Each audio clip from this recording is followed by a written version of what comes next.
महर्षि वेदव्यास ने यही देखा, पहले भगवान का स्वरूप देखा, फिर भगवान की माया का रूप देखा, और फिर ये रहस्य जाना कि भाई इसी माया के, इसी प्रबल माया के, इसी दुरत्यया माया के प्रभाव में आकर जीव भगवान को भूल गया है। और अभी मैंने कहा गुरु का कार्य क्या है, वो शिष्य को उसके स्वरूप का स्मरण करा दे। तो महर्षि वेदव्यास ने सोचा भाई कुछ ऐसा रच दे जिससे जीव को उसके स्वरूप का भी स्मरण हो जाए, ऐश्वर्य की भी उपलब्धि हो।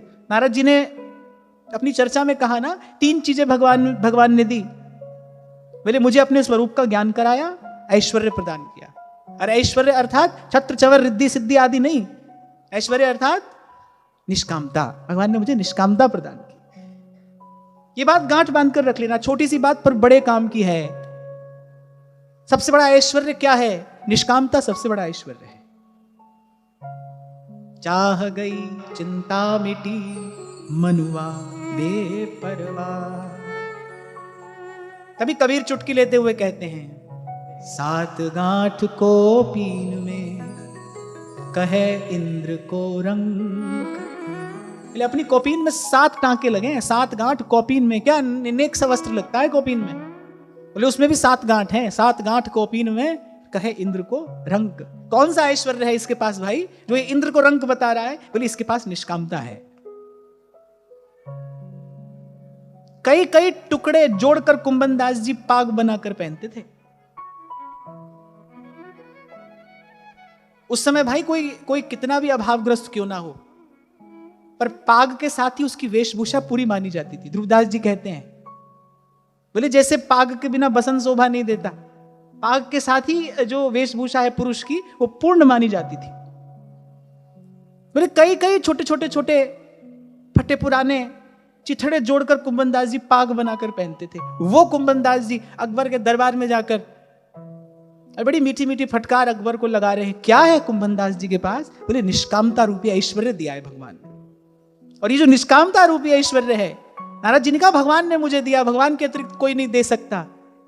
हे गुण साधन ते नहीं होई, तुम्हारी कृपा पाव कोई कोई, तुम्हारी कृपा पाव कोई कोई। नामदेव जी हट पर अड़ गए।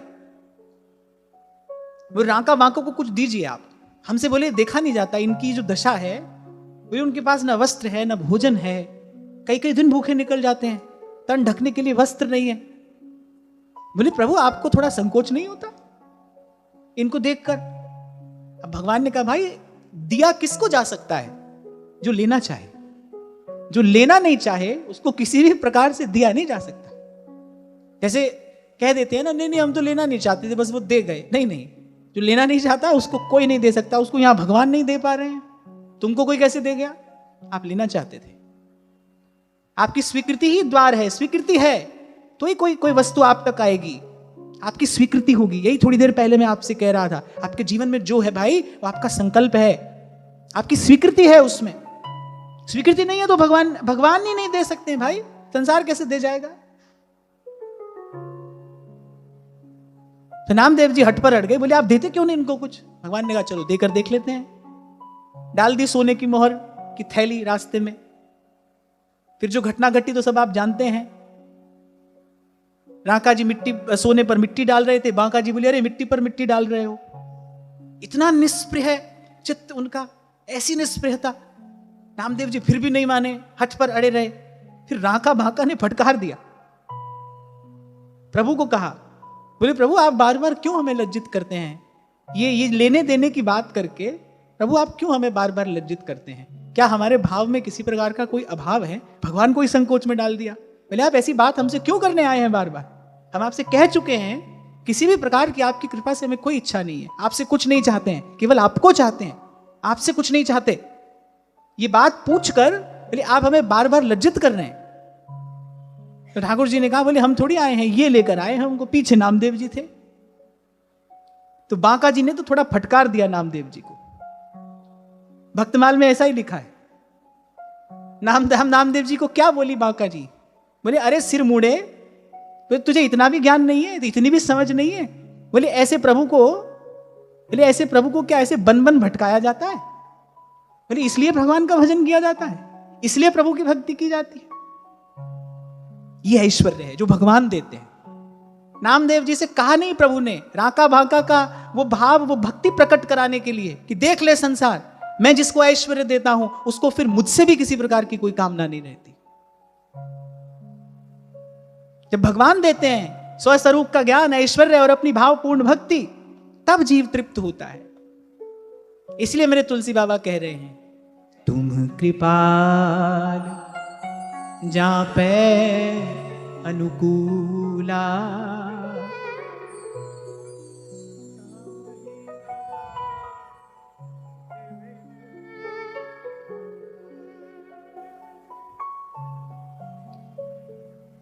तुम कृपाल जहाँ पर अनुकूला, ताहि न व्याप त्रिविध भवसूला, ताहि न व्याप त्रिविध भवसूला। और संतों की कृपा से बस इसी एक भाव का अनुभव करके मैं आपसे कहता हूं, भाई मैं तो दिन में कई बार मंत्र की तरह ये बात रटता हूं। तुद पावे ता नाम जपावे, सुख तेरा दिता लइए, सुख तेरा दिता लइए, सुख तेरा दिता लइए, सुख तेरा दिता लइए। जो तेरे रंग राते स्वामी, जो तेरे रंग राते स्वामी, जन्म मरण दुख नासा तिनका, जन्म मरण दुख नासा। जो तेरे रंग राते स्वामी,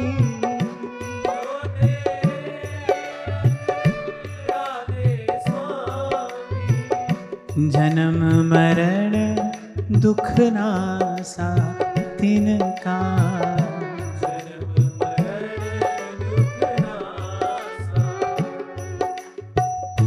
तेरी बख्शना बेटे कोई, तेरी बख्शना बेटे कोई, तेरी बख्शना बेटे कोई, तेरी बख्शना बेटे कोई। सतगुरु का दिलासा, सतगुरु का दिलासा, मेरे राम राय तू संता का संत थे, मेरे राम राय तू संता का संत थे।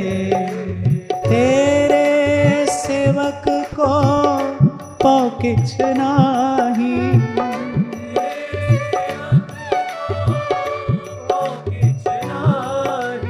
मेरे सेवक को पौकिछ नाही,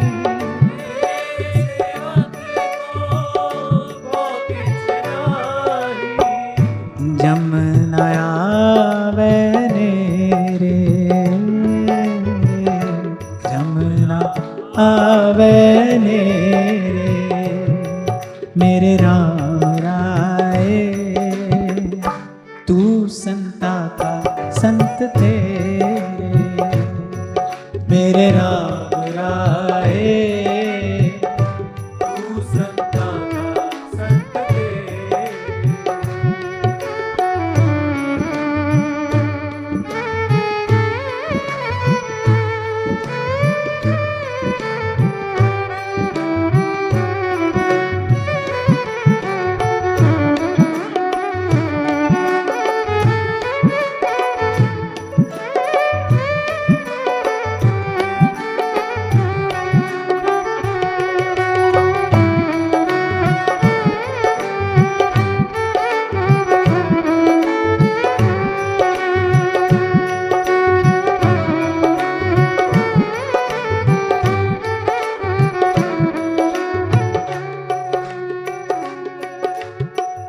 ज्ञान त्यान किछ करम न जाना, ज्ञान त्यान किछ करम न जाना, ज्ञान त्यान किछ करम न जाना, ज्ञान ज्ञान किछ करम न जाना, सार न जाना तेरी,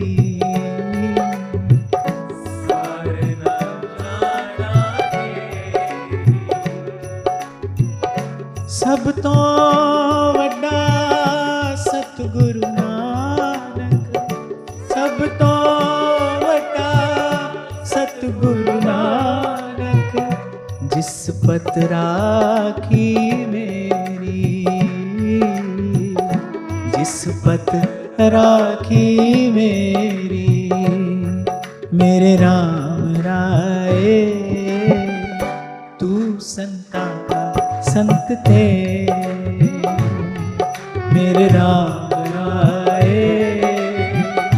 तू संता का संत तेरे सेवक को पकिछ नाही, तेरे सेवक को पकिछ नाही, तेरे सेवक को पकिछ नाही, तेरे सेवक को पकिछ नाही, जम न आवे नेरे,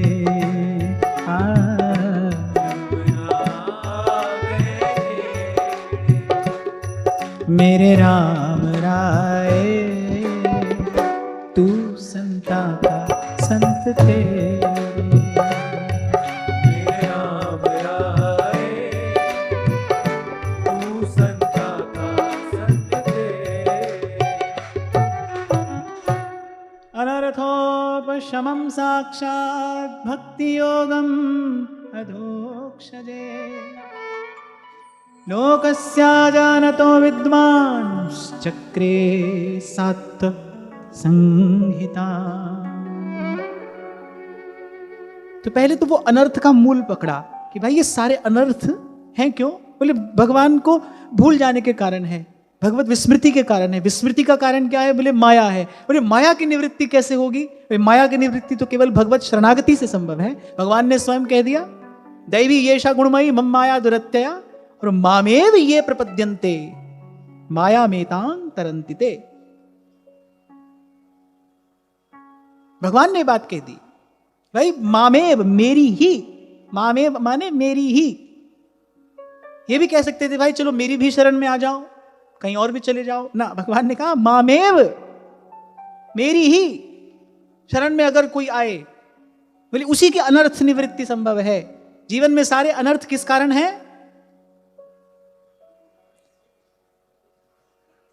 भगवत विस्मृति के कारण है। भगवत विस्मृति का कारण क्या है? भगवान की माया। और माया की निवृत्ति कैसे संभव है? इसमें किसी और की बात सुनने की आवश्यकता नहीं, क्योंकि भगवान ने स्वयं कह दिया है, तो किसी और की बात सुनने की कोई आवश्यकता नहीं है। माया की निवृत्ति कैसे होगी? भगवान कह रहे हैं मामेव ये प्रपद्यन्ते माया मेतांग तरन्ति ते। तो व्यास जी ने सोचा भाई कोई ऐसा उपाय करना चाहिए जिससे जीव भगवान के शरणागत हो जाए, शरणागति का भाव मन में जगे। इसीलिए श्रीमद् भागवत हो, गीता हो या रामायण हो, इन तीनों का विश्राम कहां है? शरणागति के भाव में।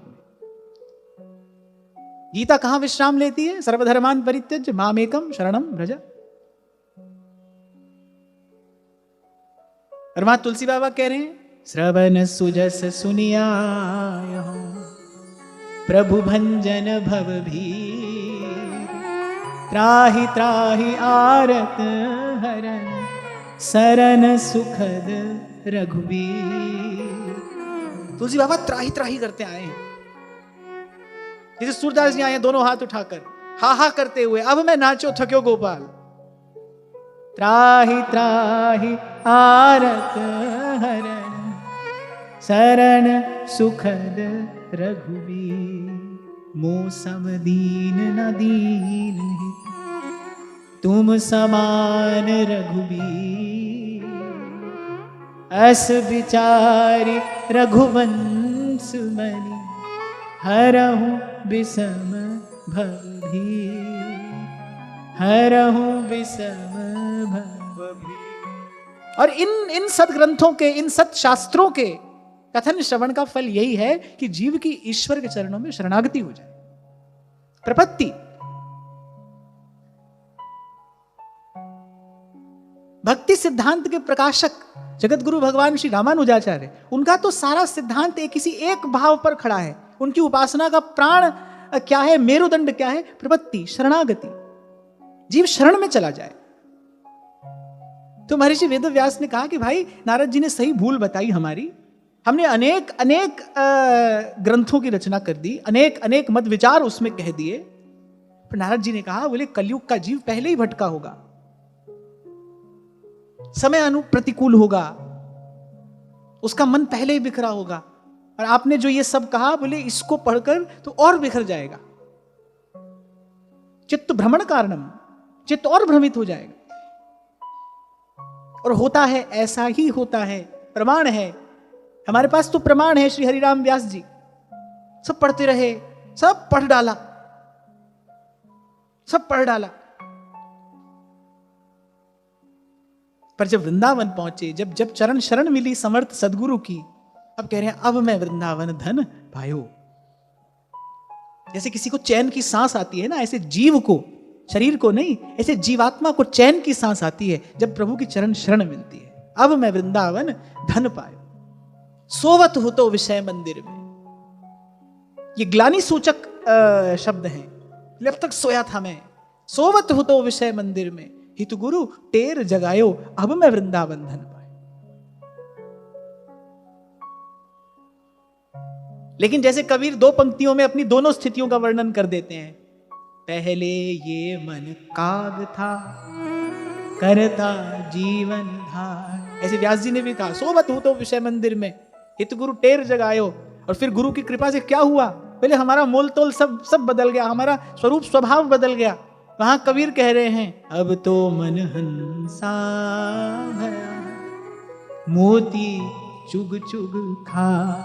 और यहाँ व्यास जी कह रहे हैं, अब तो व्यास विहार विलोकत, अब तो व्यास विहार विलोकत, सुख नारद मुनि गायो, अब मैं वृंदावन धन पायो, अब मैं वृंदावन धन पायो।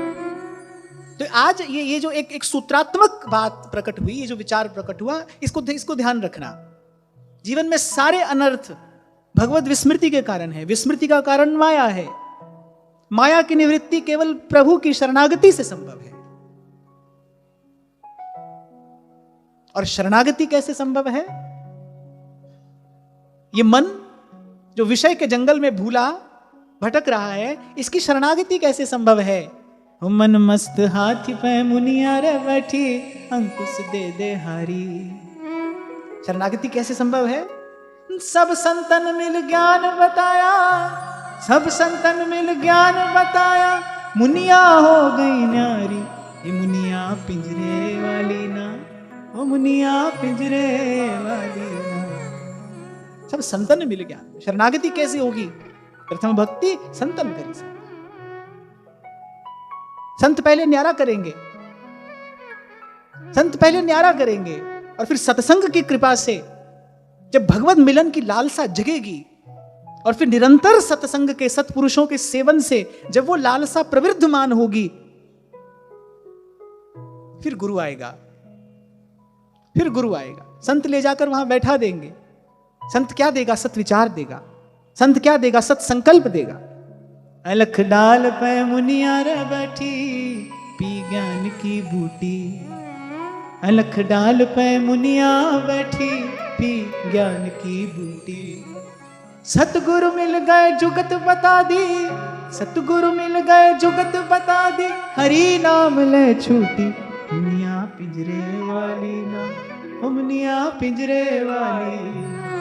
और इतना हो जाए, फिर तो कबीर गाते हैं, फिर तो कबीर गाते हैं, वो कहत कबीर सुनो भाई साधो मुनिया की गति न्यारी।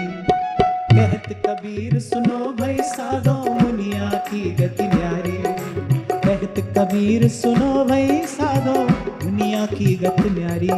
कहत कबीर सुनो भाई साधो मुनिया की गति न्यारी। जो मुनिया को लखे लखावे, जो मुनिया को लखे लखावे, आवागमन निवारी। मुनिया पिंजरे वाली ना, ओ मुनिया पिंजरे वाली ना, ओ मुनिया पिंजरे वाली ना, ओ मुनिया पिंजरे वाली ना।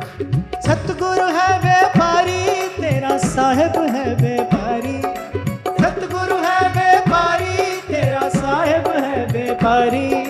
सतगुरु है व्यापारी, तेरा साहिब है व्यापारी। मुनिया पिंजरे वाली ना, तू मुनिया पिंजरे वाली ना, तू मुनिया पिंजरे वाली ना, तू मुनिया पिंजरे वाली ना। अलख डाल पे मुनिया बैठी पी ज्ञान की बूटी। अलख डाल पे मुनिया बैठी पी ज्ञान की बूटी। अलख डाल पे मुनिया बैठी पी ज्ञान की बूटी। अलख डाल पे मुनिया बैठी पी ज्ञान की बूटी। सतगुरु मिल गए जुगत बता दी, सतगुरु मिल गए जुगत बता दी। हरि नाम ले छूटी, मुनिया पिंजरे वाली ना, ओ मुनिया पिंजरे वाली ना, ओ मुनिया पिंजरे वाली ना, ओ मुनिया पिंजरे वाली ना। हमको यहाँ निषेध की ओर नहीं जाना है, ये मेरा नहीं है, ये मेरा नहीं है, ये मेरा नहीं है, ना ना, हमको इस निषेध की ओर नहीं जाना है। हमको तो संतों की बताई विधि पर ध्यान देना है। एक बात कि मैं प्रभु का हूं। जैसे मैं आपको कहता हूं ना, संसार नहीं छोड़ना है, प्रभु को पकड़ना है। ये नहीं छूटेगा, ये नहीं छूटता। प्रभु पकड़ में आ जाते हैं, और जब प्रभु पकड़ में आते हैं, जब प्रभु पकड़ में आ जाते हैं, तब खबर पड़ती है कि मेरे तो गिरधर गोपाल दूसरों ना कोई, ये तो कुछ था नहीं, बाजीगर को पेख लो। क्या चल रहा था? बोले स्वप्न चल रहा था। जैसे कोई सपने से जाग जाने पर हर्ष और शोक दोनों से निवृत्त हो जाता है, स्वप्न से जाग जाने पर फिर ना स्वप्न जन्य हर्ष रहता है ना शोक रहता है। ऐसे ही जब प्रभु पकड़ में आ जाते हैं और जीव जाग जाता है, जब संसार रूपी सपना नहीं रहता, केवल प्रभु रह जाते हैं, तब लगता है भाई ये तो तमाशे में तमाशा हो रहा था। तभी कबीर कह रहे हैं, कहत कबीर सुनो भाई साधो मुनिया की गत न्यारी। कहत कबीर सुनो भाई साधो मुनिया की गति न्यारी। कहत कबीर सुनो भाई साधो मुनिया की गति न्यारी। कहत कबीर सुनो भाई साधो मुनिया की गति न्यारी। जो मुनिया को लखे लखावे, जो मुनिया को लखे लखावे, जो मुनिया को लखे लखावे, आवागमन निवारी। मुनिया पिंजरे वाली ना, ओ मुनिया पिंजरे वाली ना, ओ मुनिया पिंजरे वाली ना, ओ मुनिया पिंजरे वाली ना। सतगुरु है व्यापारी, तेरा साहिब है व्यापारी। सतगुरु है व्यापारी, तेरा साहिब है व्यापारी। अभी जो कह रहा था ना मैं आपसे, जाम्बवान जी ने स्मरण दिलाया हनुमान जी को उनकी शक्ति का। ऐसे संत स्मरण दिलाते हैं, चेत कराते हैं जीव को। अरे तेरा साहिब अनंत है, वो बेपार है, वो असीम है, तूने क्यों पिंजरा स्वीकार किया है? लग जा उसके चरणों से, तोड़ दे सारे बंधन। सतगुरु है व्यापारी, तेरा साहिब है व्यापारी। सतगुरु है व्यापारी, तेरा साहिब है व्यापारी। सतगुरु है व्यापारी, तेरा साहिब है व्यापारी। सतगुरु है व्यापारी, तेरा साहिब है व्यापारी। सतगुरु है व्यापारी, तेरा साहिब है व्यापारी। मुनिया पिंजरे वाली ना, ओ मुनिया पिंजरे वाली ना, ओ मुनिया पिंजरे वाली ना, ओ मुनिया पिंजरे वाली ना। सब संतन मिल ज्ञान बताया, सब संतन मिल ज्ञान बताया, सब संतन मिल ज्ञान बताया। मुनिया हो गई न्यारी। मुनिया पिंजरे वाली ना, ओ मुनिया पिंजरे वाली ना, ओ मुनिया पिंजरे वाली ना, ओ मुनिया पिंजरे वाली ना, तू मुनिया पिंजरे वाली ना, तू मुनिया पिंजरे वाली ना। और किसी किसी शब्दकोश में ऐसा शब्द नहीं है, किसी की वाणी में वो सामर्थ्य नहीं है जो आत्मबोध के प्रकाश का वर्णन कर सके। जब जीव को अपने स्वरूप का ज्ञान होता है, जब आत्मबोध होता है, जब स्वस्वरूप का ज्ञान होता है, तब भीतर बाहर कैसा प्रकाश होता है, कैसा सुख, कैसा आनंद होता है, ये वर्णनातीत है, अनुभव रूपम, ये अनुभव का विषय है। और यही अनुभव हमारा लक्ष्य हो। इसीलिए बहुत विचार कर, मानसी भावना के क्रम में बहुत विचार कर रसिकों ने पहले यही आज्ञा की, प्रथम ही भावुक भाव विचारे। प्रियालाल के श्रृंगार से पहले कहा, बोले अपने स्वरूप का श्रृंगार करिए, तिय के तन को भाव धरी। ये स्वस्वरूप का बोध ही तो है। तिय के तन को भाव धरी, सेवा हित सिंगार, और युगल महल की टहल को तब पावे अधिकार। जो तब शब्द कहा, बोले ये पहले ये सब कार्य हो जाए, तब यहां प्रवेश मिलेगा, तब पावे अधिकार। जुगल महल की टहल को तब पावे अधिकार।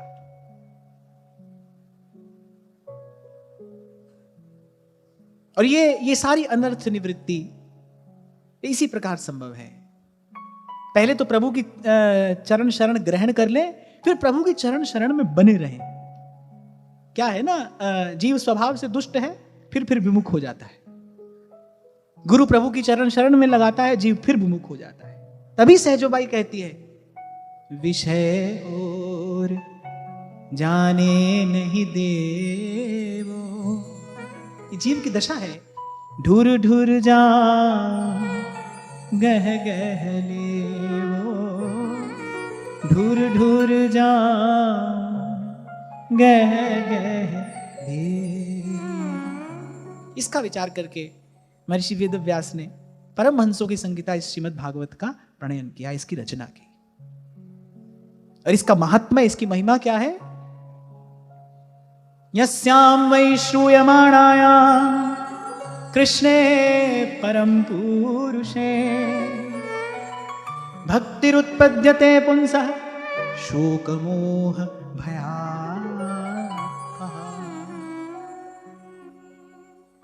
जिसके श्रवण मात्र से भगवान के प्रति भक्ति उत्पन्न हो जाती है, अवश्य हो जाती है, केवल सुनने मात्र से। अब बताओ भाई, इससे अधिक दया सबके गुरु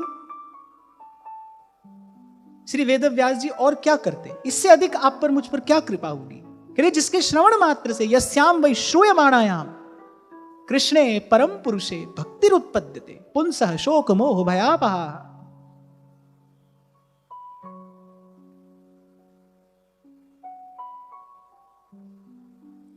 मैं कल भी विचार कर रहा था, कह भी रहा था मैं किसी से, कि आज तक जो चर्चा हमने की, ये इस प्रकार से विचार पूर्वक श्रीमद् भागवत के आश्रय में आना, ये सब उसका प्रसाद हमको मिला। इस प्रकार विचार पूर्वक श्रीमद् भागवत के आश्रय में आना। मैं आपको अपने साधक जीवन की बात कह रहा हूं, ये बिल्कुल कोई उपदेश नहीं है, केवल अपने साधक जीवन का एक अनुभव आपसे साझा कर रहा हूं।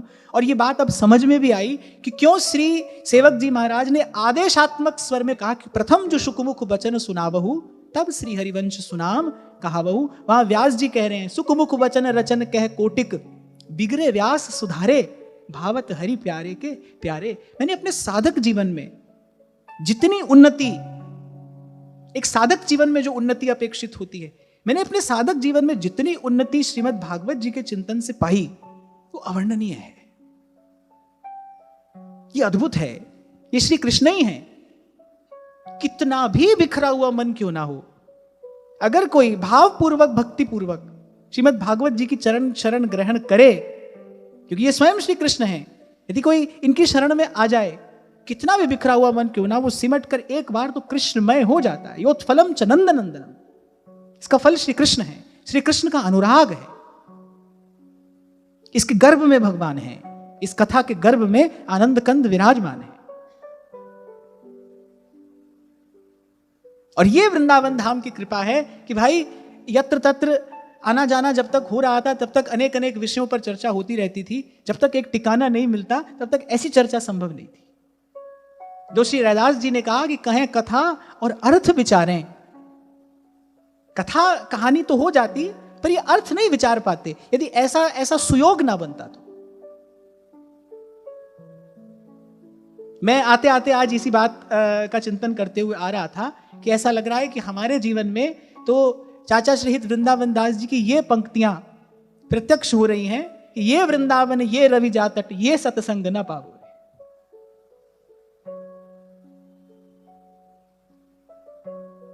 और कुछ तो मैं नहीं कह सकता, पर आत्म तृप्ति प्रदान करने वाली ये चर्चा है। आत्मतोषण, आत्म तृप्ति इससे प्राप्त होता है। मैं ये तो नहीं कह सकता कि कितने समय में ये चर्चा पूर्ण होगी, हम तो चल रहे हैं। फिर एक बात मैं बड़ी दृढ़ता पूर्वक आज कह रहा हूं, यद्यपि मैं इस प्रकार की बात नहीं कहता हूं, पर आज कह रहा हूं और व्यासपीठ पर बैठकर कह रहा हूं कि जो श्रद्धा से सम्यक प्रकार से इसका कथन श्रवण करेगा उसको जीवन में कृष्णानुराग की प्राप्ति अवश्य होगी, अवश्य होगी, अवश्य होगी। इसमें कोई संशय नहीं है, इसमें कोई संशय नहीं है। ये कथा भगवान का प्रेम प्रदान करने वाली है, ये प्रेम प्रसाद देकर तृप्त करने वाली है। क्यों? क्योंकि इसी भाव को हृदय में रखकर भगवान वेदव्यास ने इसकी रचना की है। और वहां सूत जी बता रहे हैं शौनक आदि ऋषियों से कि पहले इसकी रचना की और फिर बोले परम निवृत्ति परायण व्यास जी ने परम निवृत्ति परायण श्री सुखदेव जी को यह ग्रंथ पढ़ाया। अब जो श्रोता बैठे हैं ना बड़े प्रबुद्ध हैं, वो एक एक पग पर बड़ा दिव्य प्रश्न पूछते हैं। फिर शौनक जी ने पूछा, सबई निवृत्ति निरतः सर्वत्रोपेक्षको मुनिः कस्य वा बृहति मेताम् आत्मा रामः समभ्यसत्। बोले सुखदेव जी तो अत्यंत निवृत्ति परायण है, उनको तो किसी भी वस्तु की अपेक्षा नहीं है। बोले वो सदा अपनी आत्मा में ही रमण करते हैं, कछु लेना न देना और मगन रहना। बोले उन्होंने इतने विशाल ग्रंथ का अध्ययन क्यों किया? क्योंकि ग्रंथ का अध्ययन करने के लिए, शास्त्र का अध्ययन चिंतन करने के लिए वृत्ति को शास्त्र परायण होना पड़ता है ना। आप जो भी विषय पढ़ रहे हो, जब तक आपकी वृत्ति उस विषय में नहीं जाएगी तो आप उस विषय को हृदयंगम कैसे करोगे? सीधी सी बात कह दे भाई, कुछ भी सीखना हो तो मन लगाकर सीखोगे तो सीखोगे ना, मन लगाना पड़ेगा। और बोले उनका मन तो पहले ही लगा है भगवान में, निरंतर लगा है, अखंड लगा है। वो तो वहां पहुंचे हैं कि जहां उनको सच्चिदानंद घन ब्रह्म के अतिरिक्त और किसी प्रकार का कोई दर्शन, कोई अनुभूति होती ही नहीं। और परम निवृत्ति परायण सुखदेव जी हैं। वो बोली इतना भारी भरकम ग्रंथ, बोली इतना विशाल ग्रंथ क्यों पढ़ा उन्होंने? अच्छा बताओ, आप में से कोई बताओ क्या उत्तर है इस बात का? क्यों पढ़ा सुखदेव जी ने? अगर कोई कहे भाई पिता की आज्ञा थी, पिता तो पुत्र पुत्र पहले ही करते रह गए, वो तो देखा भी नहीं उनकी ओर, बस चल दिए। वो तो कहते कौन पिता किसका पुत्र, वो तो पहले ही अध्याय में आपने मैंने सुन लिया था, देख लिया, दर्शन किया था। सुखदेव जी ने कहा भाई कौन पिता किसका पुत्र, यहां कोई पुत्र नहीं है, कोई पिता नहीं है। सत्यम ज्ञानम अनंतम ब्रह्म तत्वमसि, इन वाक्यों का उपदेश करके सुखदेव जी तो चल दिए थे। क्यों पढ़ा?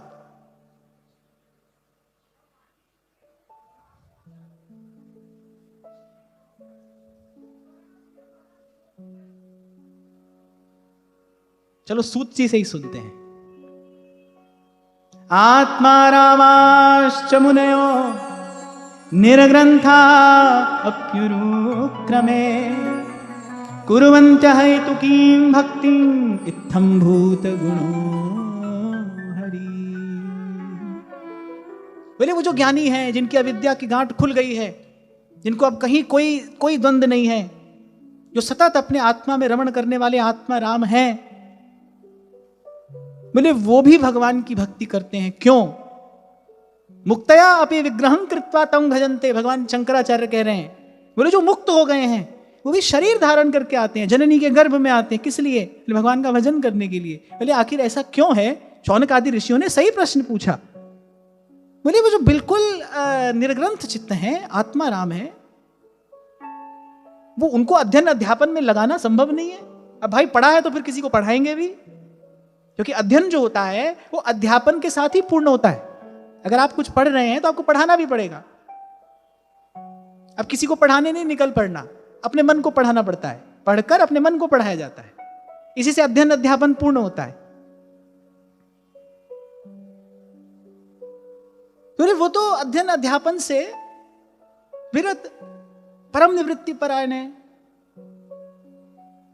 तो बोले जो ऐसे महापुरुष हैं वो भी विग्रह धारण करके भगवान का भजन करते हैं। बोले क्यों? इसका एक ही उत्तर है, अधरम मधुरम वदनम मधुरम नयनम मधुरम हसितम मधुरम। बोले भगवान के गुण इतने मधुर हैं वो खींच लेते हैं उनका मन। छीन ले हंस के सबका ये मन, सखीरी मेरो राधा। एक बात और, जितना शुद्ध हृदय होगा वो उतना शीघ्र खींचा चला जाएगा भगवान की। तभी तो कहा जाता है अनेक जन्मार्जितम पुण्यम कृष्ण भक्ति प्रजायते। जन्मों का पुण्य जब होता है, पुण्य के कारण सत्वगुण बढ़ता है, सत्वगुण के कारण जब हृदय शुद्ध होता है तब कोई जीव भगवान की ओर आकर्षित होता है। और सुखदेव जी तो परम शुद्ध परम निर्मल हृदय, व्यास जी से भी शुद्ध और निर्मल चेतना श्री सुखदेव जी की। उनकी दृष्टि में तो अभी किंचित द्वंद्व है, उचित अनुचित का भान है उन्हें, क्योंकि भाई वो आचार्य हैं, उनके लिए वो आवश्यक है। सुखदेव जी तो पूर्ण आत्माराम हैं, वो भी लग गए इस ग्रंथ के अध्ययन में लग गए। क्यों? क्योंकि ये ग्रंथ श्री कृष्ण के गुणों से पूर्ण है, ये श्री कृष्ण के ऐश्वर्य और माधुर्य से पूर्ण है। ये ग्रंथ श्री कृष्ण की प्राप्ति कराने वाला है, ये श्री कृष्ण के माधुर्य से आत्मा को सरोबार कर देने वाला है। ये परमात्मा सन्निधि रूपी परम सौभाग्य आत्मा को प्रदान करने वाला है। इससे आकर्षित होकर सुखदेव जी महाराज ने ये ग्रंथ पढ़ा। जितना हृदय शुद्ध होता जाएगा उतना भगवान की तरफ खिंचता चला जाएगा। हरे गुणाक्षिप्त मतिर भगवान बादरायणी, अध्यगान महदाख्यानम नित्यम विष्णु जन प्रिय। बोले बस भगवान के गुणों ने उनको अपनी ओर खींच लिया। महर्षि वेदव्यास ने यही व्यवस्था की थी, अपने शिष्यों से कहा था बोले बस एक श्लोक सुखदेव जी के सामने गा देना। बरहा पीडं नटवर वपहु कर्णयो कर्णिकारम, बस इतना ही सुना और सुखदेव जी तो एकदम मतवाले हो गए, पीछे पीछे दौड़ रहे हैं उनके। वो ले आए व्यास जी तक। व्यास जी ने कहा आ गए ना बेटा, हमको छोड़कर चले गए थे, आ गए वापस, अब बैठो, अब हम तुमको पढ़ाएंगे। अब पिता तो पिता ही होता है ना भाई, अब हम तुमको पढ़ाएंगे। श्री कृष्ण के गुणों से आकृष्ट होकर आए श्री सुखदेव जी। कितना सुंदर प्रश्न शौनकादि ऋषियों ने पूछा। बोले वो कैसे बैठ गए? थोड़ी देर के लिए भी कहीं बैठते नहीं, इतना विशाल ग्रंथ पढ़ने के लिए और फिर किसी को सुनाएंगे। बोले वो तो कहीं टिकते ही नहीं, कहीं रहते ही नहीं। जितनी देर में गायें दुही जाती है उससे अधिक काल के लिए तो वो कहीं ठहरते ही नहीं, वो कैसे बैठ गए? बोले चित्त चोर ने चित्त चुरा लिया था, भगवान ने खींच लिया उनके हृदय को अपनी ओर। और सरल हृदय, शुद्ध हृदय का यही तो सौभाग्य होता है भाई। उसकी सरलता और उसकी शुद्धता का साफल्य, सार्थकता इसी में ही तो है कि भगवान उसको अपना ले, भगवान उसको अपनी ओर खींच ले। आगे की चर्चा कल करेंगे। आज की वार्ता यही श्री जी के चरणों में निवेदन करते हुए महाराज श्री के चरणों में प्रणाम। आप सबके हृदय स्थित प्रभु को नमन।